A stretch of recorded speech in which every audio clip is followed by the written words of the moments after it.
சுதந்திர காதல் திருமணங்களை ஆதரித்து நடந்து கொண்டிருக்கின்ற இந்த கண்டன ஆர்ப்பாட்டத்திற்கு தலைமையேற்றிருக்கின்ற அகில இந்திய பெண்கள் விடுதலை இயக்கத்துடைய தோழர் இலக்கிய அவர்களே மற்றும் இங்கே கண்டன உரையாற்ற வந்திருக்கின்ற தோழர் மதியழகன் மாவட்ட செயலாளர் CPI-ML அவர்களே, தோழர் சுந்தர விநாயகம் மாநில குழு உறுப்பினர் CPI-ML அவர்களே, தோழர் வில்கிருஷ்ணன் AIKMKS மாநில செயலாளர் அவர்களே, எனக்கு முன்னால் பேசி அமர்ந்திருக்கின்ற தோழர் ராதா அகில இந்திய பெண்கள் விடுதலை இயக்க தோழர்களே, தோழர் தமிழ்வேந்தன் PDSYO மாநில அமைப்பாளர் அவர்களே, இங்கே ஒரு நீண்ட நெடிய கண்டன உரையை நிறுத்துவதற்காக இந்திய கம்யூனிஸ்ட் கட்சி மார்க்சிஸ்ட் லெனினிஸ்டுடைய மாநில செயலாளர் தோழர் குணன் அவர்களே, நன்றி உரையாற்றுவதற்காக இருக்கின்ற தோழர் சேகர் AIKMKS அவர்களே, உங்கள் அனைவருக்கும் என் முதற்கண் வணக்கத்தை தெரிவித்துக் கொண்டு,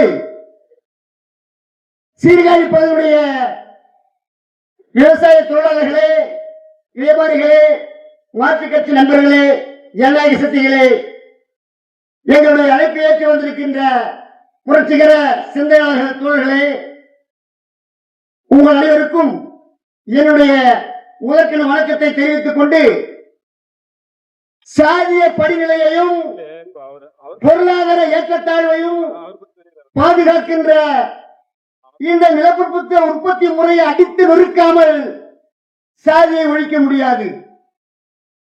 சாதிய படிநிலையையும் பொருளாதார ஏற்றத்தாழ்வையும் பாதுகாக்கின்ற இந்த நிலமான உற்பத்தி முறையை அடித்து வீழ்த்தாமல் சாதியை ஒழிக்க முடியாது என்ற மகத்தான தோழர் லெனின் அவர்களுடைய முழக்கத்தை கொட்டேஷன் முன்வைத்து என்னுடைய உரையை துவங்குகிறேன்.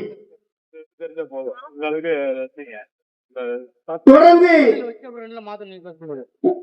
இந்தியா முழுவதும் உலகம் முழுவதும் காதலர்கள் கொல்லப்படுவதும், காதலர்களில் குறிப்பாக ஆண்மகனை கொலை செய்வதும் படுகொலை செய்வதும் இது நடந்து கொண்ட நிகழ்வு போக்காக தான் இருந்து கொண்டிருக்கிறது.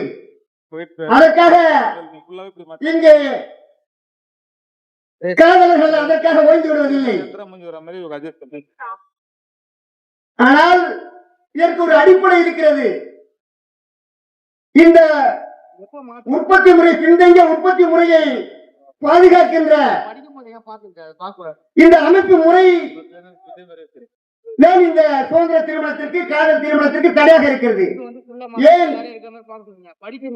இந்த உற்பத்தி முறையை இப்படியே தக்க வைத்துக் கொண்டு இருந்தால்தான் இங்கே ஏகாதிபத்திய நாடுகள், இங்க இருக்கின்ற ஏகாதிபத்திய அடிவரடிகளை நாம் கொள்ளையடிக்க முடியும், சுரண்ட முடியும், நாட்டை செல்வங்களை எல்லாம் சுரண்டி செல்ல முடியும். அதற்காகவே இன்றைக்கு இந்த நில பின்தங்கிய உற்பத்தி முறை பாதுகாக்கப்படுகிறது.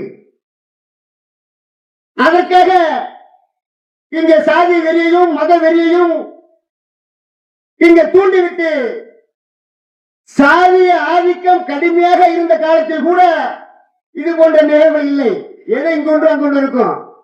ஆனா இன்றைக்கு சாதிய கிழத்தோட்டம் எடுத்து சாதி சமகுழிக்கு போகின்ற நிலையில் இருக்கின்ற பொழுது இன்றைக்கு இந்த சாதிய கொடுமைகள் நடப்பது என்ன காரணம்? ஏனென்றால் இன்னைக்கு இந்த நிலப்பரத்த நிலமானிய உற்பத்தி முறைதான் அதை பாதுகாக்கிறது. இன்னைக்கு சாதி பேச ஆள் இல்ல. ஏன்? அவன் தன்னை மருந்து ஓடிக்கிட்டே இருக்கான். இன்னைக்கு ஓடுனா இன்னைக்கு வேலை கிடைச்சா நாளைக்கு கடனை கட்டலாம். குழு கடன் இருக்கு, அந்த லோன் இருக்கு, இந்த லோன் ஓடிக்கிட்டு இருக்கான். அப்படி ஓடுகின்றவன அவனை சிந்திக்க விடாமல் அடிப்பதற்காக இன்றைக்கு மயிலாடுதுறையிலே அந்த தோழர் கூட வைரவுத்தவர்கள் ஒரு புரட்சிகர சிந்தனை உடையவர் டைபியிலே இருந்தார் என்று அறிந்தோம். ஆனால் 10 ஆண்டு காலமாக அவர்கள் தன்னுடைய காதல் பரிமாற்றங்களை நடந்து வைத்திருக்கிறார்கள். அந்த மாணவனுடைய அம்மா செட்டியார் சமூகத்தில் பிறந்திருந்தாலும் அவர் சாதியை மறுத்துதான் அவர் ஏற்கனவே ஒரு திருமணத்தை அந்த சாதியை பண்ணியிருக்காரு. அதை தூக்கி போட்டுதான் சாதி மறுப்பு கல்யாணம் ஒரு சாதி இருக்காரு. இன்னமும் நாங்கள் கேள்விப்பட்டோம் அவருடைய தங்கச்சியையும் ஒரு தாக்கப்பட்ட பையனுக்கு கொடுத்திருக்காரு. இங்கிருந்து நான் கேள்விப்படுறோம். அப்ப அவர் சாதிய கடந்துதான் வந்திருக்காங்க. ஆனா எது தடுக்குது? ஒரே சாதிக்குள்ள இருந்தாலும் நீ காதல் பண்ணக்கூடாது, காதல் பண்றது தப்பு, காதலே செய்யக்கூடாதுங்கிற இந்த நிலப்படுத்த முறை, இந்த நிலமானிய முறைதான் அவருக்கு பாடம் கற்றுக் கொடுக்குது. அங்கே நடந்தது, கிணறுல இருந்தது கவிப்படுகொலை. அங்க அவரு அந்த பொண்ணு வீட்டோட விட பன்மடங்கு வசதி படைத்தவர், கை நிறைய சம்பளம் வாங்குறது. அந்த பெண்ணு ஒரு டாக்டர். அவ சமூகத்துல நமக்கு நிகழ் யாரும் இல்ல, நம்ம ஒண்ணு செஞ்சிட முடியாது என்கிற ஒரு படுபாதகமான அந்த பையனுடைய சிந்தனை.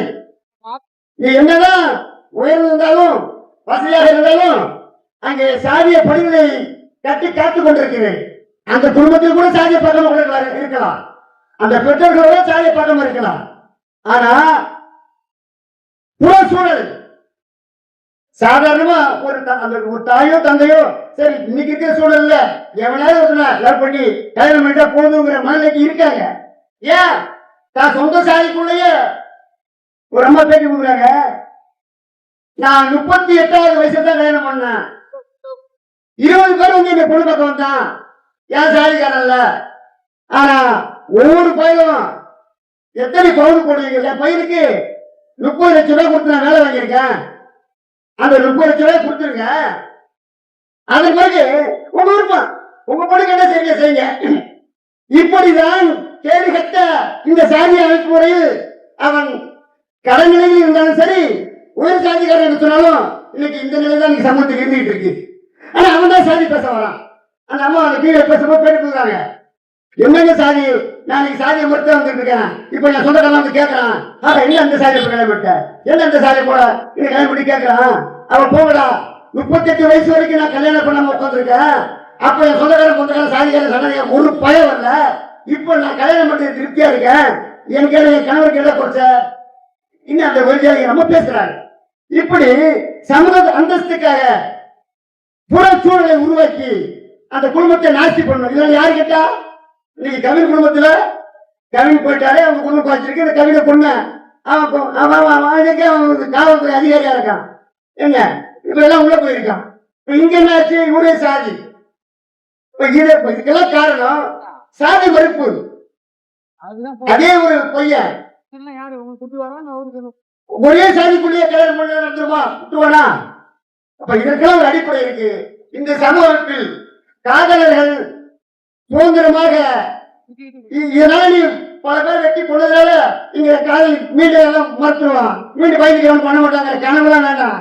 இனி நடக்க போற காதல் திருமணங்கள் எல்லாம் இது போன்ற திருமணம் தான் நடக்கும். ஆகவே இதையெல்லாம் நெருப்பு துண்டை பொட்டல் கட்டிவிட முடியாது என்று சொல்லிக் கொண்டு இந்த சாதிய அமைப்பு முறை, இந்த சாதிய படிநிலையை பாதுகாக்கின்ற நிலமானிய உற்பத்தி முறையையும் பொருளாதார ஏற்றத்தாழ்வையும் பாதுகாக்கின்ற இந்த இப்போது இருக்கின்ற ஏகாதிபத்திய நிலமானிய முறையும் வீழ்த்தாமல் சாதியை ஒழிக்க முடியாது என்று கூறிக்கொண்டு வாய்ப்பளித்த உங்கள் அனைவருக்கும் நன்றி கூறிக்கொண்டு முடித்துக் கொள்கிறேன்.